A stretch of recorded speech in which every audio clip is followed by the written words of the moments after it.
Tengah kembali gemetar. Kematian pemimpin tertinggi Iran, Ali Khamenei, rupanya membuat para petinggi militer Iran meradang. Mereka menuduh Israel dalang dari semua kekejian ini. Dan hal ini terbukti setelah pemimpin tertinggi IRGC, Mohammad Pakpur, yang dengan tegas menyatakan akan membalas setiap serangan Amerika dengan membombardir wilayah Israel sehingga tidak ada tempat aman bagi warga Zionis. Ratusan serangan rudal Iran yang diklaim sebagai serangan balasan atas ketidakjujuran Israel membuat kota-kota besar di Israel lumpuh. Ratusan ribu warga sipil kembali terjebak dalam suasana mencekam yang kali ini membuat trauma berat.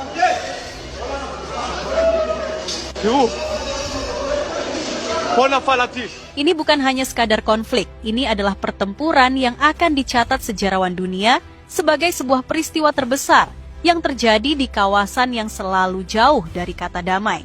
Dan pada dini hari, sekitar pukul 1 pagi, Iran melancarkan serangan rudal besar-besaran ke Israel.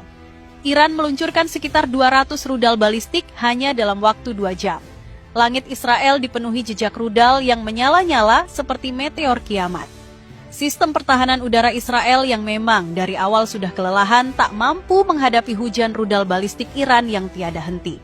Yang bikin ngeri, serangan rudal Iran menewaskan sedikitnya 12 warga sipil Israel dan menyebabkan ratusan lainnya terluka.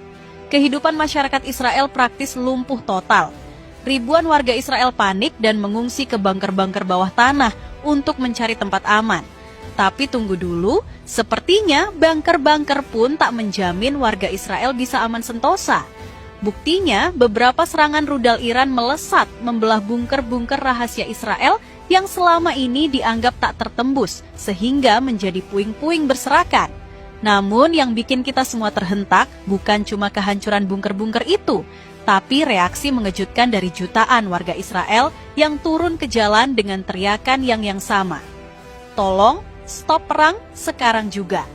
Berdasarkan analisis militer yang beredar, Iran sepertinya punya intelijen yang sangat akurat tentang lokasi bunker-bunker rahasia Israel.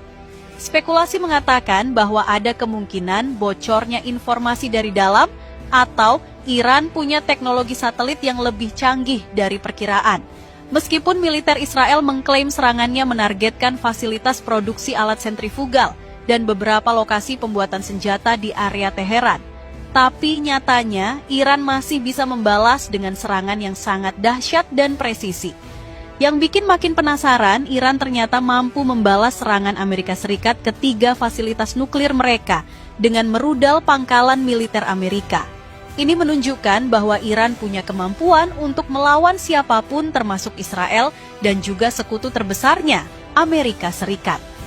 Di lain sisi, dari serangan Iran yang menghancurkan bunker-bunker rahasia Israel hingga reaksi mengejutkan warga Israel yang minta perang dihentikan, semuanya menunjukkan bahwa konflik ini sudah mencapai titik yang sangat kritis. Sobat, perang antara Iran dan Israel yang berlangsung selama berhari-hari non-stop adalah konfrontasi paling intens dalam sejarah kedua negara. Bayangin, selama berhari-hari, langit Timur Tengah dipenuhi suara ledakan. Setiap hari ada serangan balik, setiap hari ada korban baru di antara kedua pihak. Yang bikin situasi makin panas, ekonomi Israel dikabarkan mulai runtuh. Perang melawan Iran ini rupanya memberikan dampak ekonomi yang luar biasa besar. Ribuan bisnis tutup, pariwisata hancur, dan investasi asing kabur. Israel yang biasanya kuat ekonominya, kali ini benar-benar tersendat bak mesin kotor. Sementara itu, Iran dengan bantuan sekutu-sekutunya terus melancarkan serangan. Mereka punya strategi yang cerdik. Meskipun digempur rudal bertubi-tubi, Iran tetap bisa membalas. Gimana caranya? Mereka menggunakan jaringan bawah tanah yang sudah dibangun bertahun-tahun. Yang paling menegangkan, Menteri Luar Negeri Iran pernah bilang, operasi militer kami untuk menghukum Israel berlanjut hingga menit terakhir. Mereka benar-benar bertekad sampai titik darah penghabisan. Berdasarkan kabar yang beredar di kalangan analis, Iran memberikan syarat khusus untuk menghentikan perang melawan Israel. Ada spekulasi kuat bahwa Iran meminta Israel menghentikan serangan ke wilayah-wilayah yang diduga merupakan jalur bantuan untuk Palestina. Meskipun ini masih spekulasi, tapi kalau benar, ini menunjukkan bahwa Iran punya agenda tersembunyi. Beberapa pengamat internasional menduga Iran menggunakan isu Palestina untuk memperkuat posisi mereka di Timur Tengah. Sementara itu, Presiden Iran Masoud Pezeshkian baru saja melontarkan pernyataan yang membuat Israel tersinggung. Dalam pembicaraan dengan Presiden Mesir Abdel Fattah Sisi pada Rabu kemarin, Pezeshkian dengan tegas menyatakan Iran mendukung kawasan Timur Tengah yang bebas dari senjata nuklir dan senjata pemusnah massal. Pezeshkian menyatakan Iran bersedia melepas program nuklirnya asalkan Israel juga ikut melucuti senjata nuklirnya. Bayangkan, ini seperti duel koboi di film western, tapi versi nuklir. Iran bilang, kita turun senjata bareng-bareng atau jangan sama sekali. Pernyataan ini langsung bikin geger karena selama ini Israel selalu tutup mulut soal kepemilikan senjata nuklirnya. Yang bikin makin menarik, Iran secara terbuka menyatakan siap bekerja sama untuk meningkatkan keamanan dan memperkuat stabilitas di kawasan. Tapi syaratnya cuma satu, kesetaraan. Tidak boleh ada yang main curang dengan menyimpan senjata nuklir secara diam-diam. Kami setuju untuk menciptakan kawasan yang bebas dari senjata nuklir dan senjata pemusnah massal. Tentu saja, dengan syarat kawasan itu juga mencakup Israel, karena tindakan negara ini tidak memberi ruang bagi kepercayaan apapun padanya, tegas Pezeshkian dalam percakapan telepon dengan Presiden Mesir Abdel Fattah Sisi. Israel sebenarnya sudah memiliki bom nuklir sejak puluhan tahun lalu. Ya, kalian tidak salah dengar.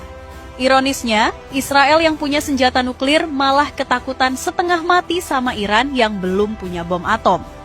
Berdasarkan kabar yang beredar dari berbagai sumber intelijen, Israel diperkirakan memiliki arsenal nuklir yang cukup signifikan. Tapi mereka selalu tutup mulut dan menerapkan kebijakan yang disebut nuclear ambiguity, artinya tidak mengakui, tapi juga tidak menyangkal kepemilikan senjata nuklir. Sementara itu, Iran yang selalu dituduh mengembangkan senjata nuklir ternyata belum memiliki bom atom sama sekali. Program nuklir Iran masih sebatas untuk keperluan sipil dan energi. Tapi, kenapa Israel begitu paranoid sama Iran?